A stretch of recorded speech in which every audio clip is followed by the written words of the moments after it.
అనకాపల్లి జిల్లా నర్సీపట్నంలో గ్రామదేవత మరిడమ్మ జాతర సందర్భంగా మంగళ బుధవారాల్లో పట్టణ పరిధిలో ట్రాఫిక్ డైవర్షన్ చర్యలు చేపట్టామని, ఇందుకు ప్రజలు సహకరించి ట్రాఫిక్ క్రమబద్ధీకరణకు పోలీసు శాఖకు సహాయ సహకారాలు అందజేయాలని పట్టణ సిఐ షేక్ గఫూర్ ఒక ప్రకటనలో విజ్ఞప్తి చేశారు. ఇందుకు సంబంధించిన వివరాలను ఆయన మీడియాకు వెల్లడి చేశారు.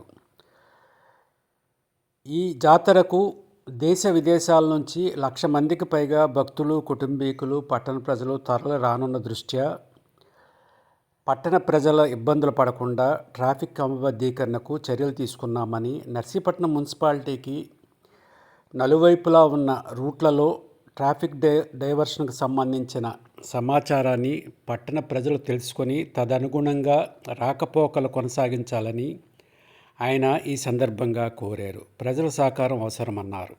నమస్తే అండి. రేపు 31వ తారీఖు అలాగే 1వ తారీఖు నర్సీపట్నం టౌన్లో శ్రీ మరిడమ్మ అమ్మవారి పండుగ సందర్భంగా ట్రాఫిక్ని మనం మళ్లించడం జరుగుతుంది. ముఖ్యంగా చింతపల్లి నుంచి వచ్చే వాహనాలని, హెవీ వెహికల్స్ అలాగే బస్సులను కూడా మనం ఓన్లీ సిబిఎం కాంపౌండ్ వరకు అలౌ చేసి మిగతా 2 వీలర్సు, కార్లు మన కాపు వీధి మీదుగా పోలీస్ స్టేషన్ ఆపోజిట్ నుండి కాపు వీధి మీదుగా చెక్కబారి బంక్ సైడ్కి అలా మళ్ళిస్తాం. అలాగే తుని సైడ్ నుంచి వచ్చే వెహికల్స్ అన్నీ కూడా బలిఘట్టం టీ జంక్షన్ దగ్గర నుంచి శారదానగర్ మీదుగా కాంప్లెక్స్ వైపుకి వెళ్ళమని వాళ్ళకి సూచించడం జరిగింది. అలాగే కేడీపేట సైడ్ నుంచి వచ్చే వెహికల్స్, హెవీ వెహికల్స్ అన్నీ కూడా ఈ మాంటిసోరీ స్కూల్ జంక్షన్ దగ్గరే బస్సులని, హెవీ వెహికల్స్ని ఆపేస్తాం.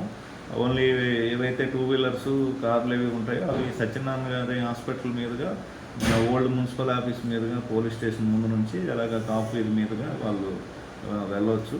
అలాగే విశాఖపట్నం వెళ్ళే వాహనాలు అయితే మాత్రం అటువంటి ఆంక్షలు లేవు. వాళ్ళు ఫ్రీగా అటు విశాఖపట్నం వెళ్ళేవి నర్సీపట్నం నుంచి వెళ్ళిపోవచ్చు. ఏవైతే చింతపల్లి, తుని, కేడిపేట ఉన్నాయో ఆ రూట్లో వచ్చే వాహనాలు, హెవీ వాహనాలు మాత్రం టౌన్లోకి అలౌ చేయమండి. అలాగే 2 వీలర్స్ను కూడా మళ్లించడం జరుగుతుంది. ప్రజలందరూ దీన్ని గమనించి ట్రాఫిక్కి మాకు సహకరించమని కోరుతున్నాం. Thank you. బందోబస్తుకి ఎంతమంది వస్తున్నారు? ఎలాగా ఈ అమ్మవారి పండుగ నిమిత్తం మనకి మొత్తం జిల్లా వ్యాప్తంగా పోలీస్ సిబ్బందిని కూడా పిలవడం జరుగుతుంది. ఈ బందోబస్తు సుమారు మనకి ఒక 200 మంది సిబ్బంది, అలాగే ఒక 50 మంది వరకు అధికారులు, ఎస్ఐ అండ్ సిఐ అధికారులు కూడా రావడం జరుగుతుంది. అలాగే స్పెషల్ పార్టీలను కూడా 2 స్పెషల్ పార్టీని కూడా తీసుకోవడం జరుగుతుంది. ఇవన్నీ కూడా ఈ జాతర గుడి దగ్గర, అలాగే గరగలు తిరిగిన దగ్గర, అలాగే స్టేజ్ ప్రోగ్రామ్స్ దగ్గర, అన్నిటి దగ్గర ట్రాఫిక్ డైవర్షన్స్కి బందోబస్తు పెట్టి ప్లాన్ చేసుకున్నాం.